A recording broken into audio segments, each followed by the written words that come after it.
Wall Street Memes Casino, I'm fine. and Sportsbook. Andrew McCart, IFL TV, and I've got to say, there's a big smile on my face, Eddie, because you're in my home city. You've not brought boxing. I'm from Edinburgh, this is my city, yeah. So you brought not big time boxing back, but you brought a little snippet, a little big time press conference, and it was a big time press conference, Eddie. This is what you said to me back in Liverpool last year. You said you want that storyline. The product's in the ring, but we want that storyline. We've got it. It felt like the good old days today, didn't it, for British boxing? You know, this felt like Frampton Quigg. This felt like Hay Bellew, Froch Groves. I missed it. You know, we've had some massive fights, we've had some massive international fights, but where has the British rivalries been? And now we've got it, and we've got a fight April 27th in Leeds that we can really get our teeth into. You know, we've got to be careful tomorrow. We're probably going to have to keep them away a little bit, but let's be honest, we love it, don't we? I mean, no one got hurt. They're both trying to get at each other, but someone, you know, they said to me earlier, do you think hate's a strong word? It is a strong word. Couldn't be a better word for this fight. They hate each other. The teams hate each other. And, you know, that's what we need. We need rivalries, and feels really good to be putting a fight on like this.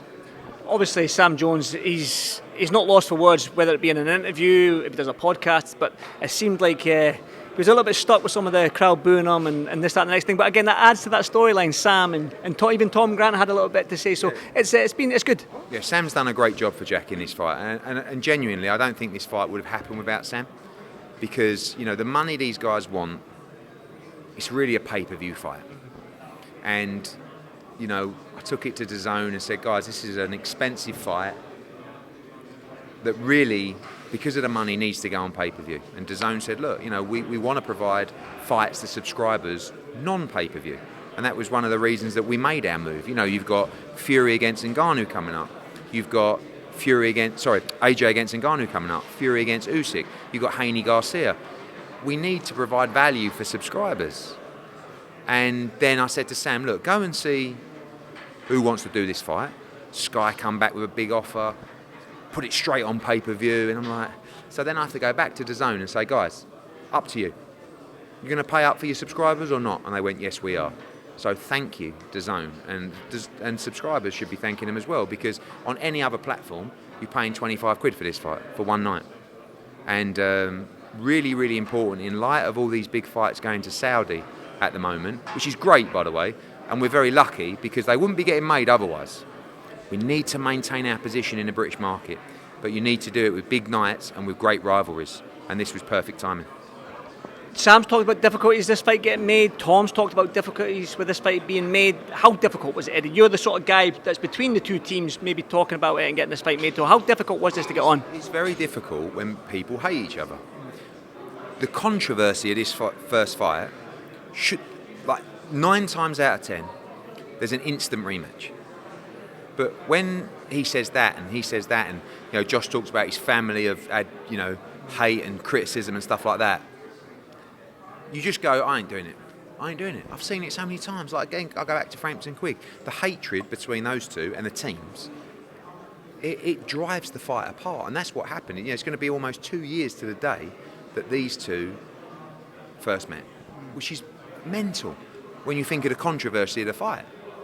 But I'm just glad we got it over the line. So, you know, the main problem, as I said, just the dislike for one another. Where does the winner go? Where does the loser go? Is the loser finished? Because this is a big, big fight. I mean, you've got the animosity, the storyline behind it all over the first fight. Can the loser come back? Does the winner obviously move on for that world title at 140? How do you see this fight play out? I think careers are on the line, you know. But I say that a lot in fights, but when you think about it, Josh Taylor could move to 147. But if he loses to Jack Catterall, he's not going to land a big fight next. If Jack Catterall loses, he's miles off the pace for a world title fight, and that's all he wants in his career. So, no world championship, but probably a little bit more than that on the line. I mean, plenty of bragging rights and you know, desire and will to win, but also a position within their career that could signal, you know, a position very close to the end for either guy. Eddie, are you surprised that Josh demanded 140? Because after his last 2 fights, yeah, I thought we were happy to go to a catchweight, but Josh came back and said, I want it at 140, which I think is good, by the way. I think that just shows you, like, if he couldn't make 140 well, he would have just taken it 142, 143. It's not a problem. So You know, I'm glad it's at 140. I'm not really a catchweight fan, but you know, good for them. That being said, though, Eddie, you know yourself. You've been in boxing long enough. You know it's okay making the weight. It's performing at the weight. Do you still think that Josh can perform at 140? With the amount that's on the line here, with his career and with pride, he just wouldn't do it unless he was 100% comfortable that he could make 140. Because otherwise, he would have just done it at 142, 143, whatever. So no doubts. I think you'll get the best Josh Taylor, April 27th. Peter McGrail and Quinn moved over. I'm taking some of that undercard from that April 27th Liverpool show. Going to move over to the Leeds. Yeah, correct. There'll be some other big fights on the card as well, which we'll announce shortly. Tickets go on sale Wednesday on Fight Pass and Friday on general sale. Jack's ordered about 3,500 already. Josh Taylor's going to have plenty coming down from Edinburgh. And of course, the casual fight fan as well, plus the ticket sellers from the show. We can get 12,000 in Leeds. And I believe we'll get there. You can keep on opening it up the top. You know the atmosphere at Leeds. I know Josh Warrington's created a great atmosphere in there, but it's just the perfect venue for that kind of atmosphere. And it's going to be a huge night for British boxing, April 27th. Away from this fight quickly, Eddie, you're a busy man. You're always on a plane. Do you even live in a house anymore? Do you live in planes and hotels? Occasionally. I just love it, Andy, to be honest with you. Like, I think you only get one life, don't you? And you just got to live it. Whatever your heart tells you, you got to follow. And for me, my love for the sport and my love for the legacy of the business, it's difficult for some people to understand. Why are you doing that? Why are you going there? I'll tell you why I'm doing it, because I fucking love it. I love to win. I love big nights. I love boxing. I love providing people with opportunities. I love making money. And I love trying to continue what my dad built, which was a business out of a broom cupboard in Romford that is now one of the biggest sports promotional companies in the world. And there's a lot of sacrifices. It'll upset people. I wish I could spend more time with my kids. I wish I could chill out a little bit more. I wish I could go to the beach. But right now, this is what drives me, and this is what is in my heart. And it won't last forever. I look at people like Frank Warren and Bob Arum, and even my old man. I have so much respect for them because the longevity, it really takes its toll on you. They don't travel and they never work shows like I work shows, but they've been doing it 30 years longer than me. So, you have to take your hat off to them, but that won't be me. Honestly, the moment my heart runs on empty, you won't see me. I promise you. I'll just go, guys, I've had the best time, and I'm just going to go and just poodle off now. And that's when I want to actually enjoy my life in other ways. I wonder if IFL will still be alive when you go then. They're probably not. I'll be honest with you, once I go, IFL will be dead anyway. But, I just think you can never put a time scale on it. It's just how it feels in here.